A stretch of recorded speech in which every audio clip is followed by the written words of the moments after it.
사도행전 13장 13, 14절 두 절만 우리 읽겠습니다.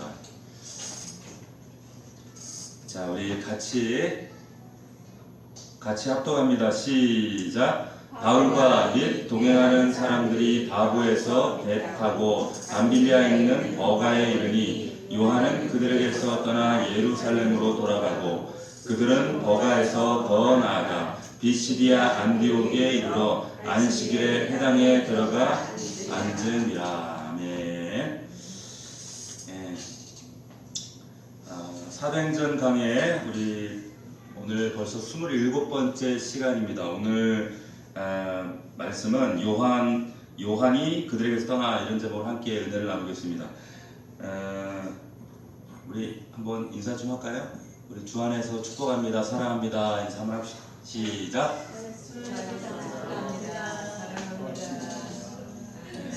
우리 또 반가운 병원에서 고생한 우리 정재 집사님 또 예한이 보니까 또 얼마나 또 제 방에 또 자기 봐달라고 인사하러 왔더라고요. 우리 예한이가 꼭 안아줬어요. 얼마나 예쁜지. 참 아이들이 주 안에서 건강하게 자라는 것도 참 하나님의 은혜인 것 같아요. 그러니까 정말 자녀들을 위해서 이 다음 세대를 위해서 끊임없이 기도해야 되지 않을까 이런 생각이 듭니다. 오늘 말씀은 지난주 말씀하고 이어서 우리가 함께 생각을 해봐야 하는 그런 말씀입니다. 지난 우리가 나눴던 것처럼 안디옥 교회의 바나바와 바울이 파송을 받죠.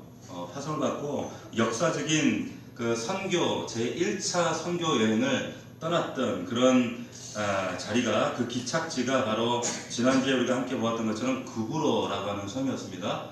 오늘날로 말하면 키프러스, 지중해에 있는 사이프러스, 키프러스 섬이라고 하는 아주 휴양 그런 그 섬이죠. 그런 곳이었는데 그곳에 첫 선교 기착지로 삼고 바나바와 바울 가지고 함께 수행원들이 있었던 것 같아요. 함께 그것을 떠나서 처음에 구브로 키프러스 섬의 동쪽에 배를 타고 들어갑니다. 살라메라고 하는 그 지역에 들어가서 이방인들에게 복음을 전하는 것이 아니라 성경 여행이었지만 유대인 회당으로 갑니다. 유대인 회당에 역사적인 1차 선교 여행 가운데 왜 자신의 동족들에게 먼저 갔는가라는 것은 여러 가지 의미가 있습니다. 이것은 사도행전 1장 8절 말씀 가운데도 나와 있지만 성령이 임하시면 너희가 예루살렘과 온 유대와 사마리아와 땅끝 복음이 선포되어지고 전달되어지는 그런 순서가 있다라고 하는 거죠. 우리가 선교가 어떻고 뭐라 할지라도 가장 먼저는 내 가족, 내 고륙, 내 친척 전도가 먼저라는 거예요. 자, 이거 상당한 의미가 있습니다. 첫 안디옥 교회에 선교사로 파송된 이들이 지금 그 첫 선교 사역지에서 유대인들이 갔다는 것은 그만큼 하나님 말씀이 먼저는 유대인들에게 고륙에게 친척에게 선포되어져야 하는 말씀이라는 거예요. 자, 그렇게 해서 이제 유대인 회당 전도를 시작해서 횡단하면서 서편 바보라고 하는 그런 지역으로 가죠. 바보라는 지역에 이르러서 그 바보라는 지역에 그 로마의 총독 바울과 이름이 같았던 서기오 바울을 만납니다. 복음을 전하는데 이 복음이 제대로 전달되지 못하도록 방해하는 그런 거짓 선지자가 있었어요. 그 선지자 이름이 누구였어요? 바예수였어요. 바예수. 유대인이었고 거짓 선지자였고 마술사였습니다. 마술로 사람들 미혹하고 그리고 여러 가지 하나님의 복음이 그 빛이 비춰지지 못하도록 말씀을 혼잡게 미혹해 하는 그런 일을 했던 사람이 바예수였습니다. 이 복음을 해방하는 바예수를 향해서 바울이 그를 눈을 주목하고 어떻게 했어요? 예수 그리스도 이름으로 선포할 때 이 바예수가 눈이 멀어버리죠. 맹인이 되어버립니다.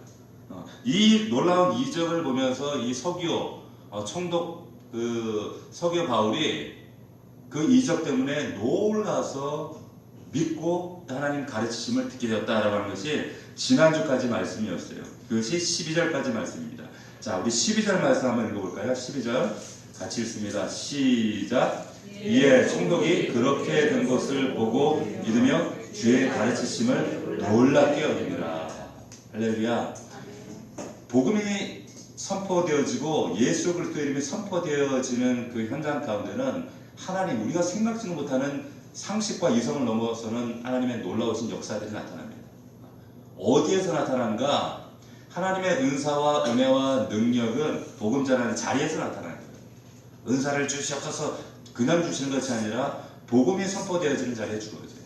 자, 그렇게 이후의 행적을 이제 이어가면서 오늘 보면 13절이 이렇게 시작을 하죠.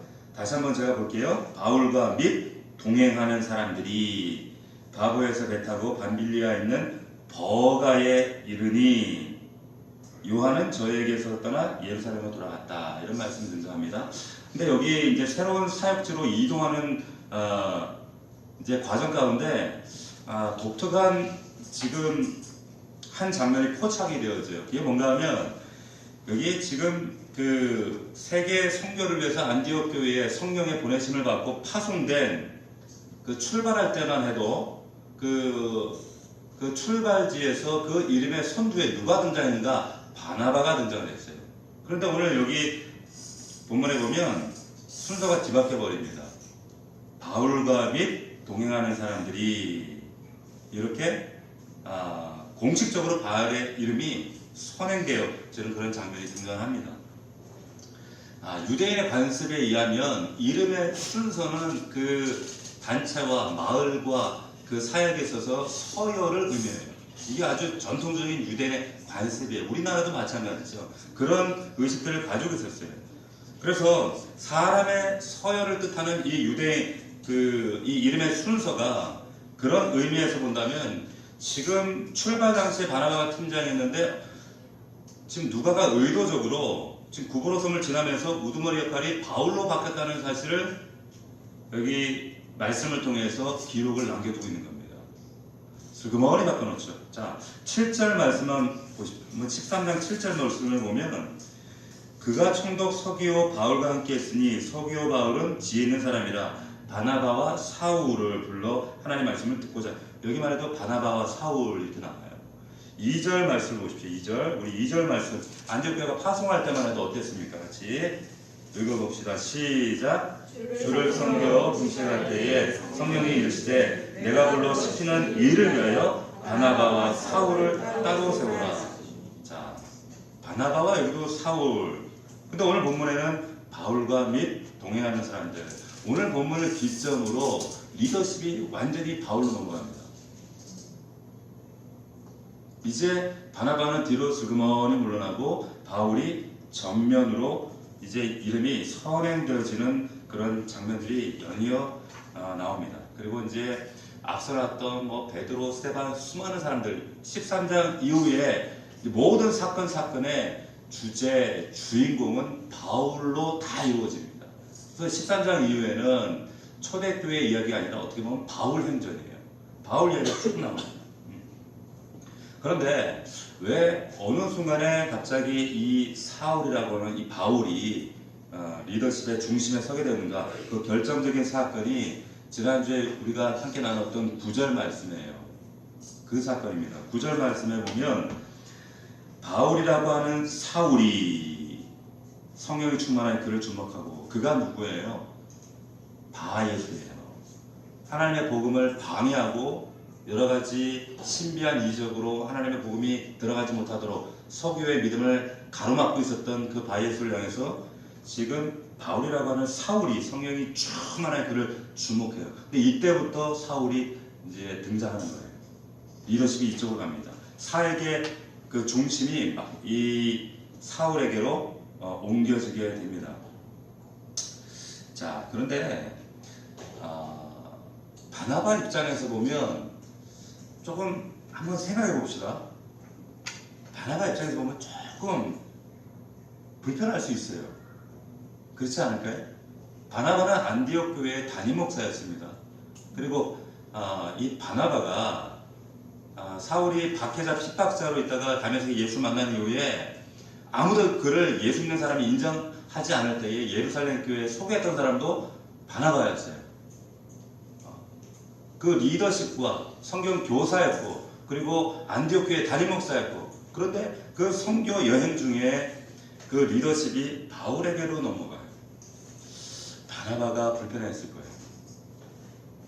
인간적으로 생각하면 못마땅할 수도 있어요. 저것이 예수 만난 게 얼마 안 되고 설치네, 그럴 수 있을 거예요. 그런데 성경에 아무리 눈씻고 뒤져봐도 바나바가 그래서 불편했다, 뭐 삐졌다, 속이 상했다 이런 말이 한 말씀이 없어요. 자, 이게 건강한 리더십이에요. 성숙한 사람입니다. 교회라고 하는 이 공동체는 그래서 계급이 없는 곳이에요. 만약에 오늘날 우리나라처럼 이런 유대교적인 이런 유교적인 이런 생각에 똘똘 뭉쳐있는 이 한국 사회 같으면 이건 큰일 날 일이죠. 굳이 다른 목사가 있는데 감히 설치고, 근데 그렇지 않다는 거예요. 성경은 하나님의 말씀과 그리고 하나님의 능력과 하나님의 일하심, 계급이 아니라 그것은 전적으로 하나님의 섭리요 인도하심이라는 거예요. 바나바는 그것을 인정했어요. 그걸 내어드렸어요. 그리고 조용히 자기 자신은 뒤로 물러납니다. 이게 바나바였어요. 근데 하나님이 이 바나바를 값지게 귀하게 쓰시는 겁니다. 이게 성숙한 믿음이에요. 내가 교회 몇 년 다녔네, 권사네, 장로네, 안수집사네, 기득권자네 라고 하는 것들, 교회 이런 것들이 사라져야 돼요. 그래서 일부 한국 교회의 이런 폐단, 한국 교회의 그런 유교적인 어떤 서열적인 어떤 직분의 폐단을 없애기 위해서 장로 권사를 호칭자로 바꿔가는 것들이 많이 있습니다. 그러니까 뭐 임직식을 거창하게 하고, 뭐 임직 헌금을 하고, 그리고 그 속에 뭐 투표를 하고, 뭐 대대적인 선거 운동을 그런 것이 아니라 교회가 인정하고, 그리고 교회 연수가 되고, 교회의 양육의 과정을 마치면 일정 정도의 나이가 되면 그냥 자연스럽게 장로 권사로 호칭해 드리는 거예요. 물론 여러 가지, 그러니까 어떤 준비되지 않은 일꾼들을 양산한다 그런 문제들도 있지만 우리가 본질적인 것들을 하나님 말씀 안에서 우리가 고민할 때 뭐가 필요한 것인가 라는 것은 우리 교회가 끊임없이 고민해 봐야 할 그런 문제가 아닌가 이런 생각이 듭니다. 자, 어찌됐든 간에 이제 이 리더십이 바울에게 넘어가서 바울과 및 동행하는 사람들이 이제 구브로를 떠납니다. 배를 타고 어디로 가는가 하면 바보에서 배 타고 밤빌리아에 있는 버가에 이릅니다. 그런데 여기에서 오늘 말씀해 보니까 또 하나의 사건이 등장을 해요. 어떤 사건인가 하면 함께 이 1차 선교 여행의 수행자로 동행했던 이 요한이 나 힘들어서 못해 먹겠다고 집에 가버렸어요. 그게 13절에 나오죠. 요한은 그들에게서 떠나 예루살렘으로 돌아가고, 그런 말씀이 있어요. 그런데 돌아가도 그냥 뭐 안디옥 교회로 돌아간 것이 아니라 아예 자기 집 고향 예루살렘으로 돌아가 버린 거예요. 1차 선교 여행이라고 하는 중차대한 사명, 교회를 세우는 큰 사명을 가지고 출발을 해서 이제 바나바와 바울의 수행자로 자기 사명을 가지고 출발했는데, 어느 순간인가 어떤 이유인지는 정확하게 성경에 나와 있지 않지만 그 사명을 헌식짝처럼 내팽개친 아주 무책임한 모습이 한 절로 딱 등장합니다. 자, 이 사건 때문에 나중에 바나바와 바울이 또 싸우게 됩니다. 이 한 사건 때문에. 그리고 결국 바나바와 바울이 갈라서게 돼요. 이 요한의 이런 참 무책임한 이 철탑선이 없는 이런 행동 때문에. 15장 36절에 한번 가보십시오. 15장 36절에 가면 바나바와 바울이 나중에 안디옥에 어떻게 됐는지 이 마가가 돌아와 있어요. 돌아와 있는데 다시 선교 여행을 떠나려고 하는데 이 마가 때문에 싸운다는 거예요. 36절에부터 한번 읽어봅시다. 같이 시작. 며칠 후에 바울이 바나바더러 말하되 우리가 주의 말씀을 전한 각 성으로 다시 가서 형제들이 어떠한가 방문하자 하고, 바나바는 마가라 하는 요한도 데리고 가고자 하나 바울은 밤빌리아에서 자기들을 떠나 함께 일하러 가지 아니한 자를 데려가는 것이 옳지 않다 하여 서로 심히 다투어 피차 갈랐으니 바나바는 마가를 데리고 배 타고 구브로로 가고 바울은 실라를 택한 후에 형제들에게 주의 은혜의 부탁을 받고 떠나. 자, 이 요한, 이 마가라고 하는 이 요한 때문에 바나바와 이 바울이 또 대판 싸우고 그 중요한 그 선교 여행 가운데 찢어져 버려요. 그런 어처구니 없는 일의 발단을 제공한 것이 바로 마가 요한이었습니다. 참 어처구니가 없죠. 자, 그럼에도 불구하고 참 놀라운 것은 이렇게 바울과 실라 그리고 마가 바나바로 이렇게 나뉘어진 이 선교 팀들을 통해서 특별히 이 바울의 발걸음이 어디로 향하는가? 결국 그 시선과 발걸음이 로마로 향하게 돼요. 이것이 참 신비하신 하나님의 섭리예요. 결국에 한 사람의 이 마가라고 하는 이 한 사람의 무책임한 잘못을 통해서라도 하나님은 합력하여 선을 이루신다는 겁니다. 믿으시길 축원합니다. 이게 하나님 섭리예요.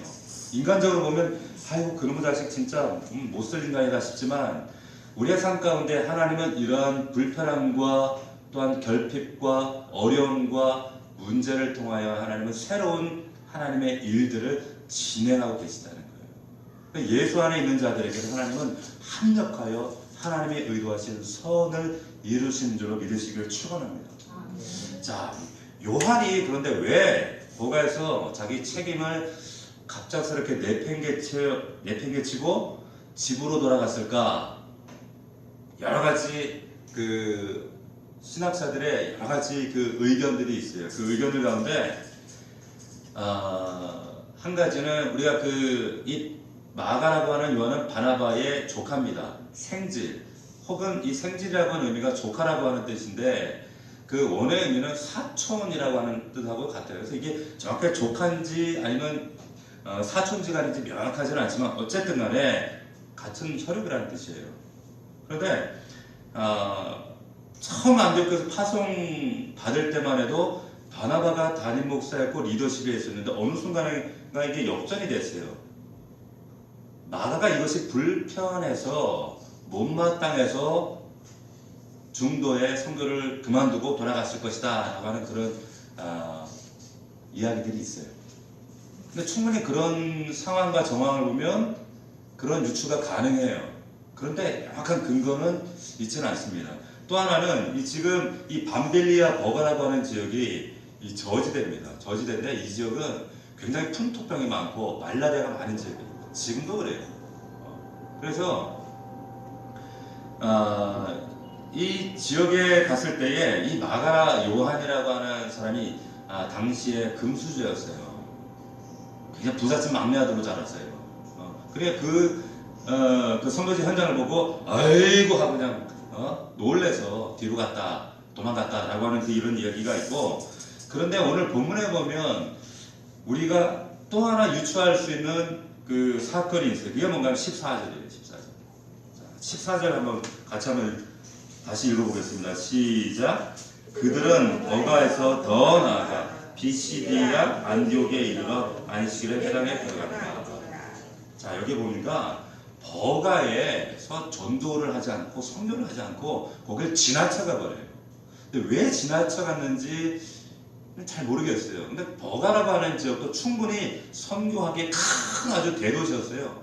그런데 버가를 여기 말씀 보면 지나쳐서 어디로 가는가 하면 비시디아 안디옥이라고 하는 곳에 갑니다.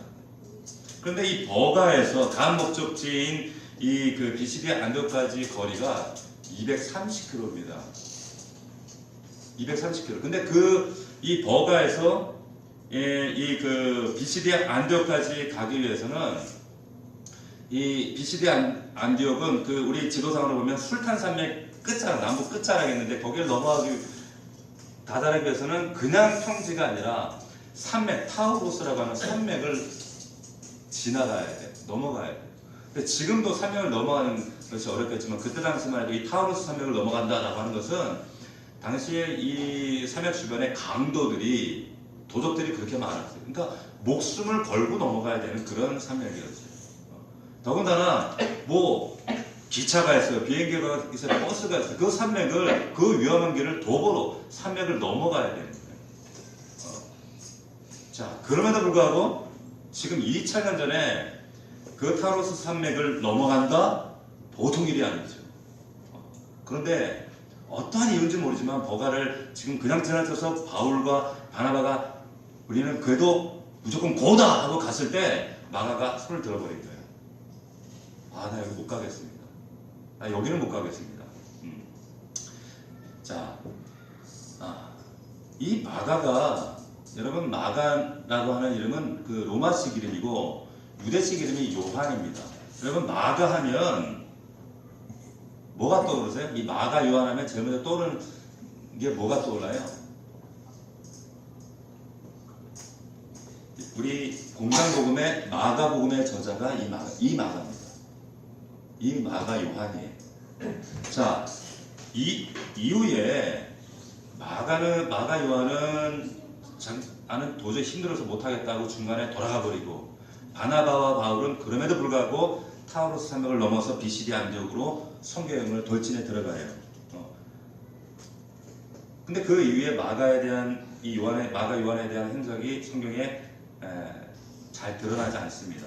자, 그런데 이 마가 요한이 어떤 인물인가? 자, 이 마가복음 14장에 보면 이 마가 요한이 등장해요. 한번 찾아볼까요? 마가복음 14장 51절 한번 봅시다.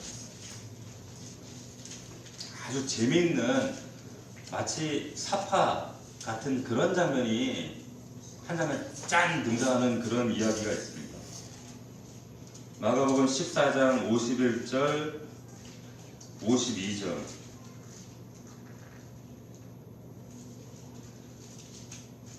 마가복음 14장 51절 52절을 같이 한번 읽어봅시다. 시작. 한 청년이 벗은 몸에 배 홑이불을 들고 예수를 따라가다가 우리에게 잡히매 배 홑이불을 버리고 벗은 몸으로 도망하니라.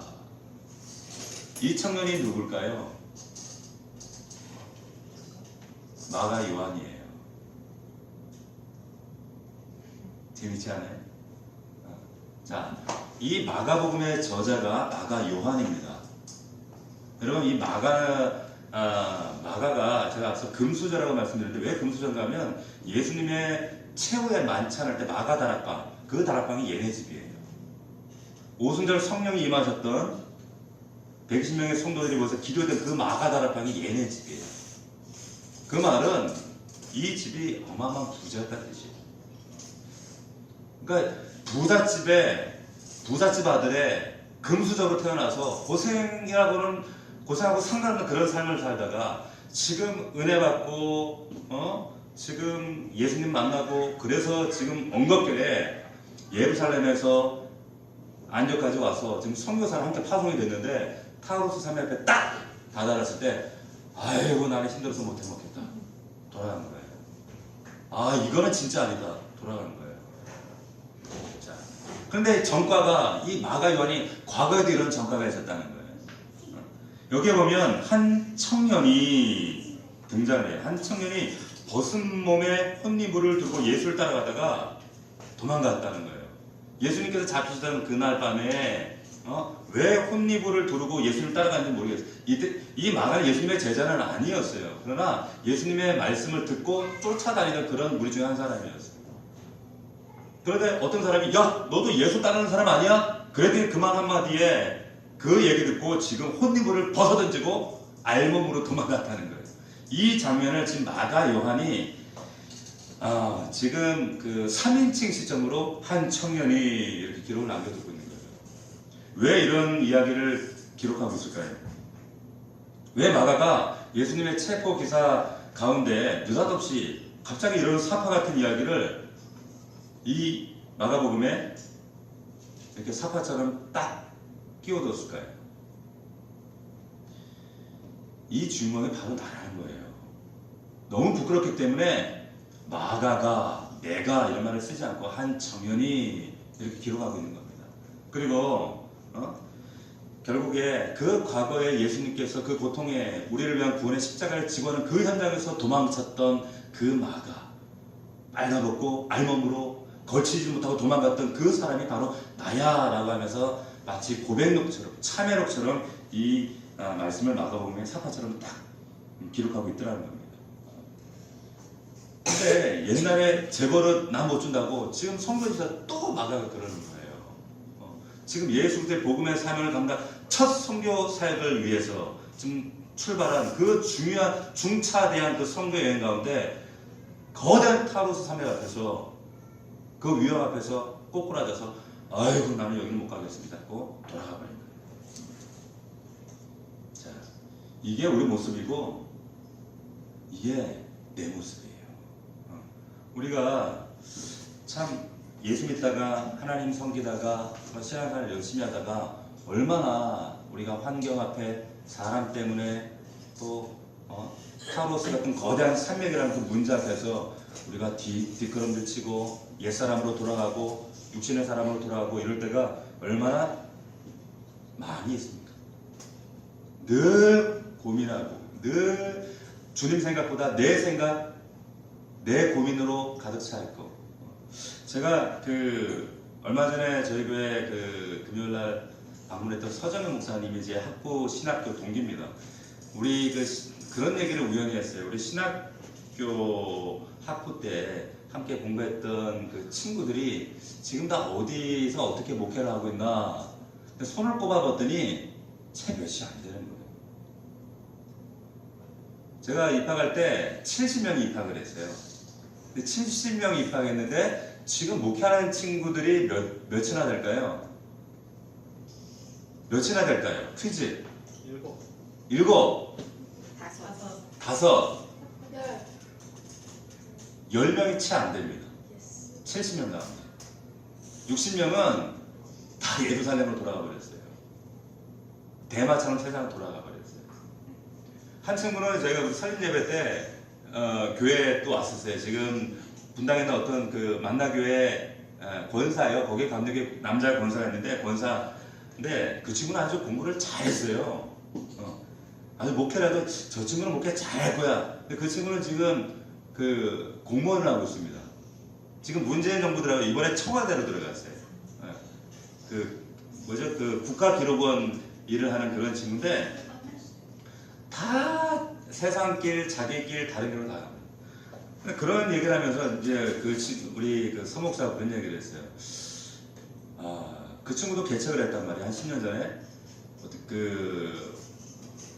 중간에 목회 그만두고 싶은 생각 없었느냐 그런 얘기 했더니 지금도 그런 생각 한다는 거예요. 지금도. 저는 어떨까요?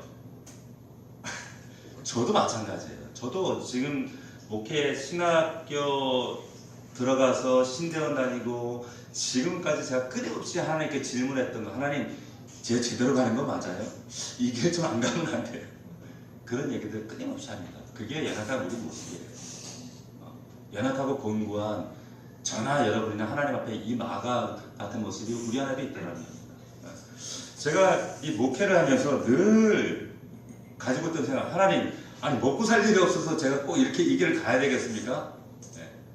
제가 어릴 때 참 어려웠어요. 가난했단 말이에요. 그러니까 근데 저희 아버지가 일찍 돌아가시고 제가 가정을 꾸리고 아버지가 되니까 제 마음에 육신적인 그런 부담감 한 가지가 뭐였냐면 아버지의 역할 사명을 잘해야 된다 라고 하는 그런 참 육신의 부담이 굉장히 컸어요. 아버지 역할 잘해야지, 가족들 건사 잘해야지, 우리 아이들은 고생시키지 말아야지, 그런 부담. 그런데 목회하면 그 물질적인 그런 어떤 풍요함이나 그런 자유를 누리기 어렵잖아요. 그러니까 물질적으로 어렵고 힘들면 그런 갈등과 고민이 끊임없이 저를 유혹하는 거예요. 참 아버지의 부재, 어떤 육신의 생각, 인간적인 생각들이 끊임없이 저를 괴롭히면서 자꾸 세상으로 돌아가 이런 질문들을 끊임없이 했습니다. 이게 우리의 모습이에요. 그럼에도 불구하고 하나님께서 저와 여러분들을 참아주세요. 인내해주세요. 우리 하나님은 참 저 같은 사람을 참 목사 만들어서 하나님 앞에 쓰여질 수 있는 사람으로 이 자리에 세워지도록 하나님이 인내하시고 참으신 것 생각하면요, 마가는 아무것도 아니에요. 마가는 약과예요. 저와 여러분들은 어떻습니까? 마가가 나쁜 놈이 아니라 사실은 내가 마가예요. 여러분이 마가예요. 자, 그런데 자, 우리 사도행전 13장 5절에 보면 이 마가 요한을 가리켜서 뭐라고 말씀하고 있는가? 우리 13장 5절 한번 가봅시다.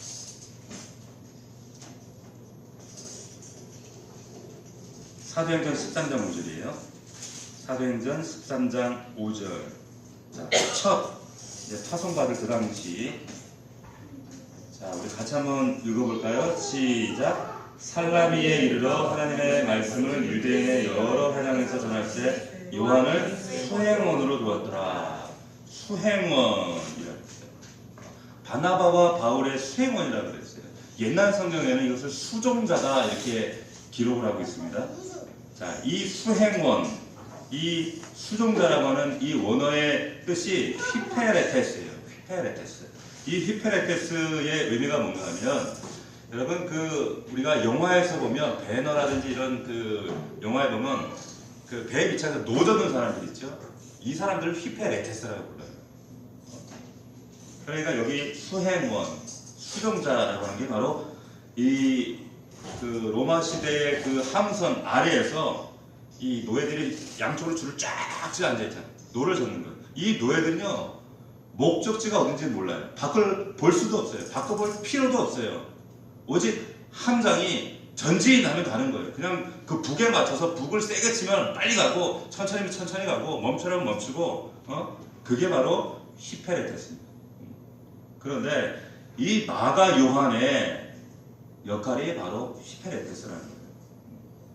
뭐 비시디아 안독으로 가든지 버가로 가든지 예루살렘으로 가든지 그 방향이 자기의 소관이, 어디로 가는 건 자기의 소관이 아니라 자기 자신은 그런 어떤 방향과 목적을 자기가 주관하는 것이 아니라 오로지 가라면 아멘, 멈추라면 아멘 하는 것이 휘페레테스다라고 하는 거예요. 자, 자신의 앞길에 딱씩 가로막는 타우로스 산맥이 딱 있어요. 그 무서운 위험 앞에서 자신이 하나님 앞에 이 수행원, 휘페레테스다라고 하는 사실을 망각해버렸기 때문에 결국에 옛날로 돌아가 버린 거예요. 하나님께서 아담을 부르실 때 어떻게 부르셨어요? 아담을 찾으실 때 어떻게 찾으셨어요? 아담아, 내가 어디 있느냐? 너 왜 따먹었느냐?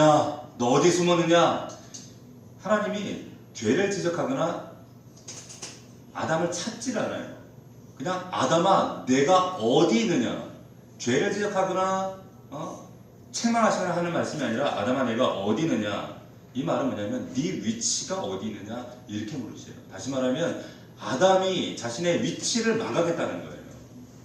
전혀 죄를 말씀하시지 않는다는 거예요. 지금 이 세계 선교의 출발을 알리는 이 자리에서 결국 지금 이 마가 요한이 왜 과거로 돌아갔는가? 자신의 위치를 망각했다는 거예요. 자신이 하나님 앞에 수종자요 휘페레테스라는 사실을 망각했기 때문에 옛날로 돌아간 겁니다. 자, 사도행전 13장 2절 3절에 보면 이렇게 기록을 하고 있어요. 자, 주를 섬겨 금식할 때 성령이 이르시되 내가 불러 시키는 일을 위하여 바나바와 사울을 따로 세우라 하시니 이에 금식하며 기도하고 두 사람에게 안수하여 보내니라. 자, 성령께서 이르시고 성령께서 세우시고 성령께서 기도를 통해 이들을 세우셨어요. 그 가운데 마가 요한도 있었어요. 마가 요한도 그 안디옥교의 일원이었기 때문에 함께 기도했을 것이고 기도에 동참자였을 것이고, 그리고 바울과 바나바와 함께 본인의 역할이 이 휘페레테스라고 하는 본인의 정체성을 가지고, 그리고 뜻하지 않게 이 선교 여행, 선교 역사에 지금 본인이 동참할 수 있었다라고 하는 이 사건 때문에, 이 사실 때문에 얼마나 가슴이 벅찼겠어요. 그 이들을 위해서 얼마나 기도했겠습니까? 그리고 본인이 이 바울과 바나바를 위해서 얼마나 기도했겠어요. 하나님 사명 잘 감당할 수 있도록, 이 선교가 성공적으로 마무리할 수 있도록, 그리고 자신의 사명, 이 휘페레테스, 이 사명을, 이 역할을 잘 감당하기 하기 위해서 하나님의 도우심을 얼마나 간절히 간곡히 간구하면서 기도했겠습니까? 그런데 가장 결정적인 순간에 자신이 이 휘페레테스다, 수종자다라는 사실을, 자신의 위치를 망각해버린 거예요. 그 결과는 결국에 자신의 인생의 중요한 시점에서 인생을 허비해버려요. 예루살렘 들어가서 어떻게 버렸는지 모르지만 인생을 허비하고 나중에 안디옥으로 돌아오고 하긴 하지만 이 사건 때문에 또 바울과 바나바가 찢어져 버리죠. 이런 결과를 낳게 됐다는 겁니다. 자신의 위치를 망각하지 않았다면, 우리가 하나님의 참 그 사명과 하나님의 은혜를 감당하면서 우리 이 각자의 길을 걸어갈 때 우리가 왜 낙심하고 왜 옛사람의 모습으로 돌아가는가? 위치를 망각하기 때문에 그렇습니다. 하나님 앞에 나의 정체성을 순간순간 망각하기 때문에 그래요. 때로는 우리가 육신적으로도 그렇잖아요.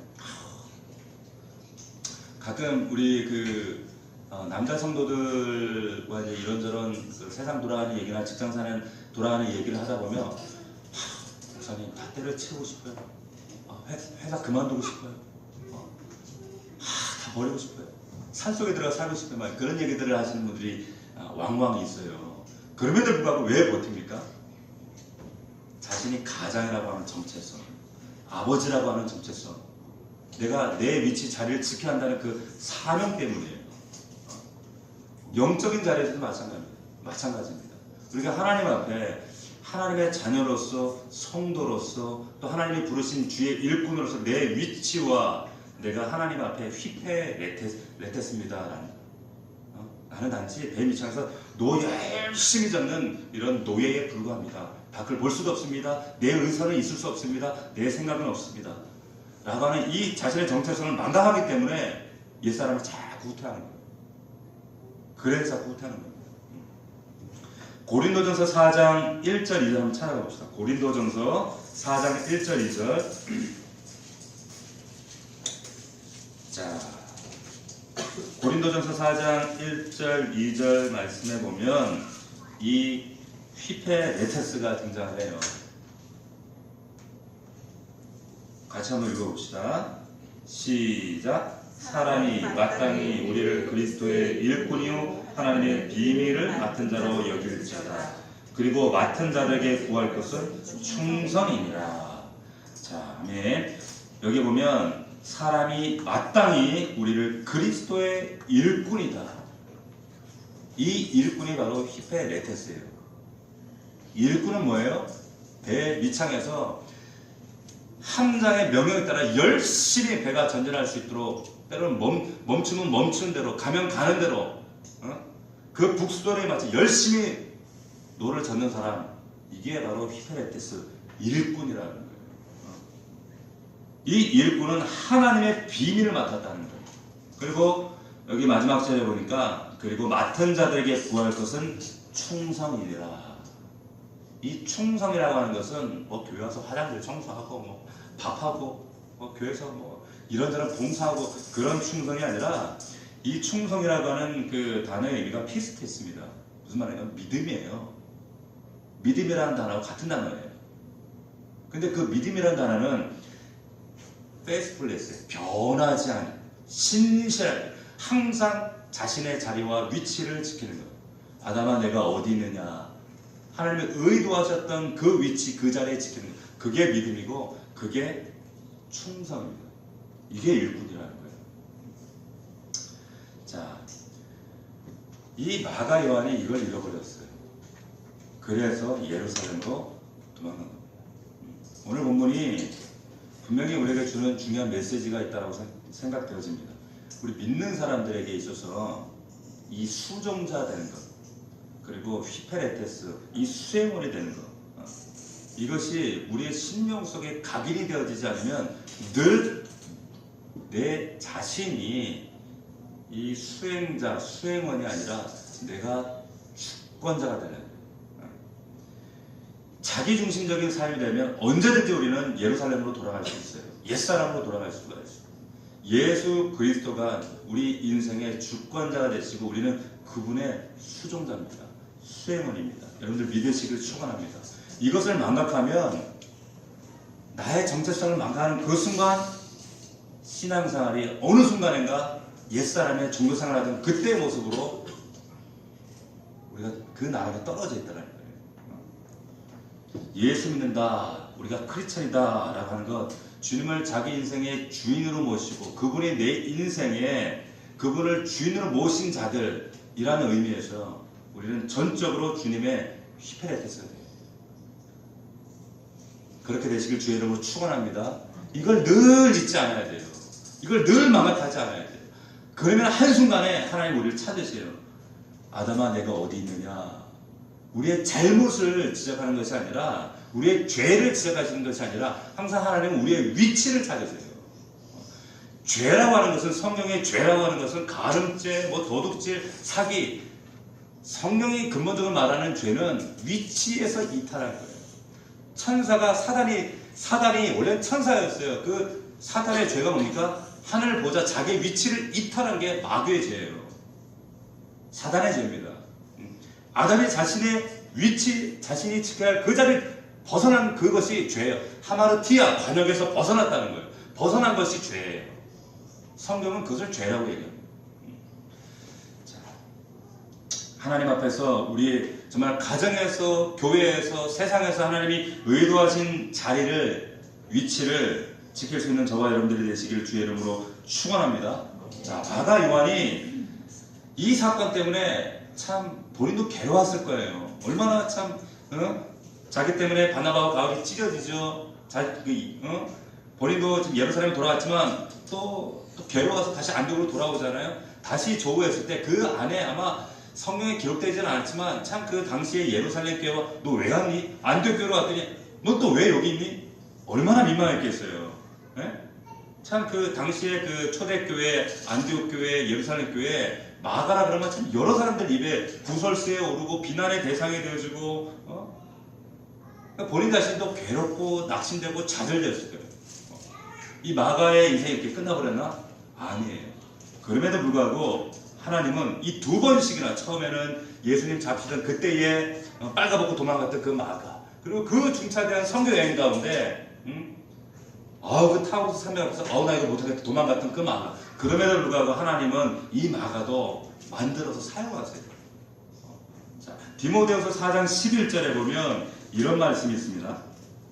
한번 들어보세요. 수십 년 지나서 바울이 디모데후서에 보면 이제 얼마 후에 이제 바울이 이제 순교를 당합니다. 그런데 그 전에 이 그 믿음의 형제들을 언급하면서 특별히 부탁의 말들을 하면서 그 이야기 가운데 마가를 언급해요. 뭐라고 얘기하는가? 누가만 지금 나와 함께 있느니라. 내가 올 때에 마가를 데리고 오라. 그가 나의 일에 유익하다. 저 인간은 같이 성기 못해 하고 바나바가 갈라졌던 그 바울이 나중에 그 마가를 데리고 오라는 거예요. 그 마가는 나에게 유익하다.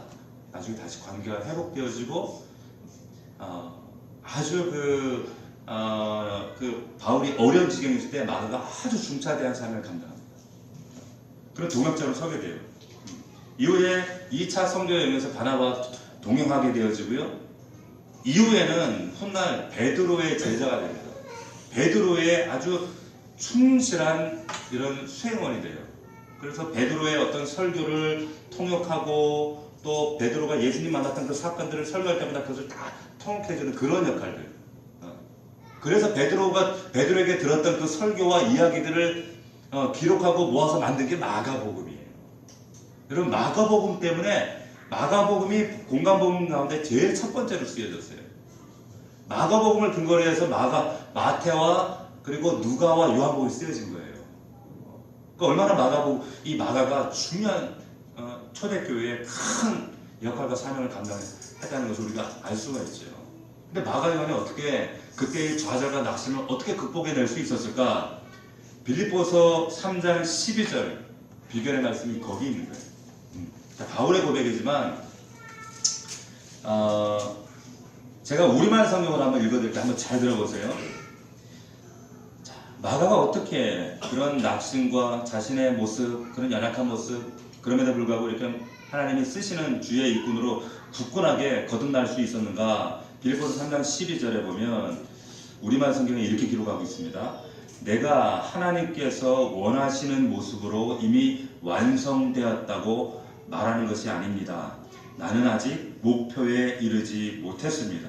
나는 그 목표를 향해 열심히 달리고 있으며 그리스도 예수께 잡힌 바 된 그것을 잡으려고 쫓아가고 있습니다.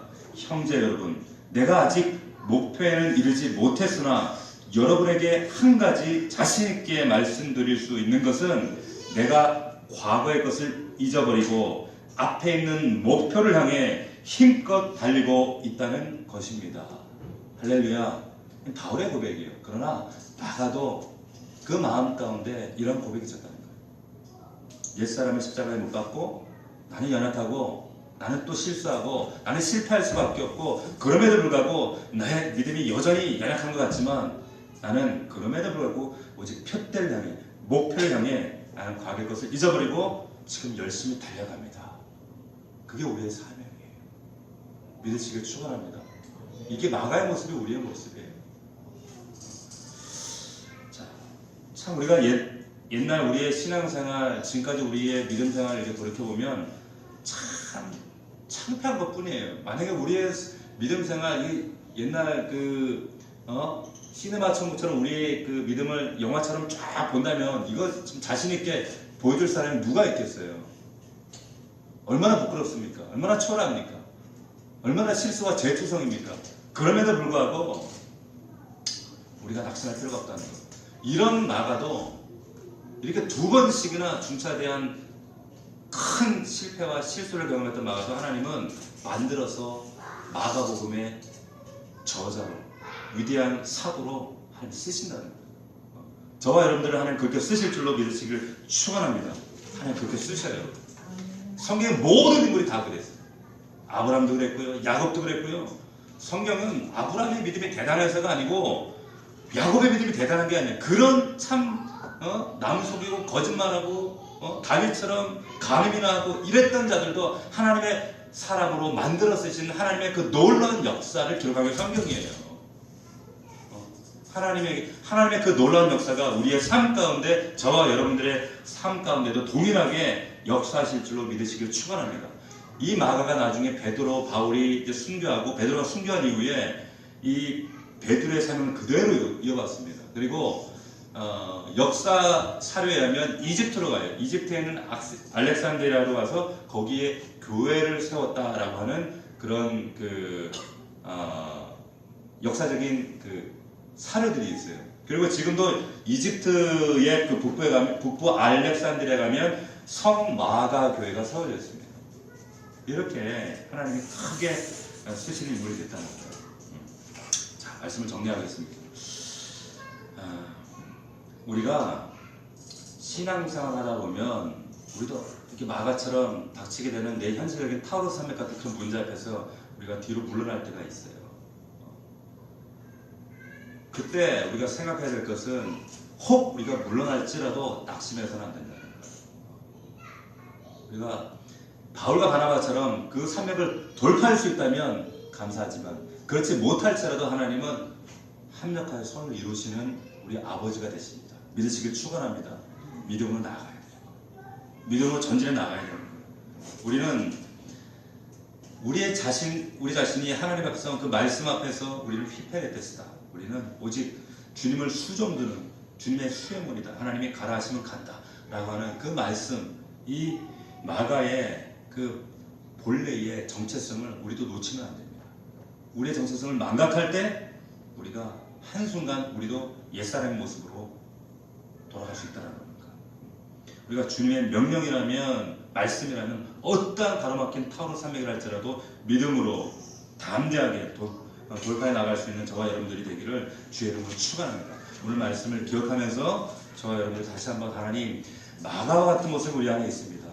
그렇지만 하나님, 그럼에도 불구하고 하나님, 우리가 언제든지 하나님이 쓰실 만한 그런 믿음의 사람들로 견고하게 다듬어지고 만들어지고 새로워지겠습니다. 성령 하나님 우리를 만지시고 새롭게 하여 주시옵소서. 우리 다시 함께 기도하도록 하겠습니다. 우리 간절한 마음으로 오늘 말씀을 기억하면서 기도합시다. 하나님, 정말 하나님께서 기억하시는 정말 진정한 그리스도의 되기 원합니다. 하나님, 삶으로 행동으로 하나님 증거하는 자들이 되게 하여 주시옵소서. 하나님, 행동하는 히페레테스가 되게 하여 주시옵소서. 하나님의 말씀이라면 어떤 두려움도 그 타로스 산맥도 하나님 돌파할 수 있는 이 시대의 바울이 되게 하여 주시옵소서. 하나님 역사하여 주시옵소서. 다시 한번 성령으로 충만케 하시고 말씀으로 새롭게 하여 주시옵소서. 오늘 말씀을 기억하면서 간절한 마음으로 주님 앞에 결단합시다. 우리 주여 세 번 부르고 통성으로 기도합시다. 주여 주여 주여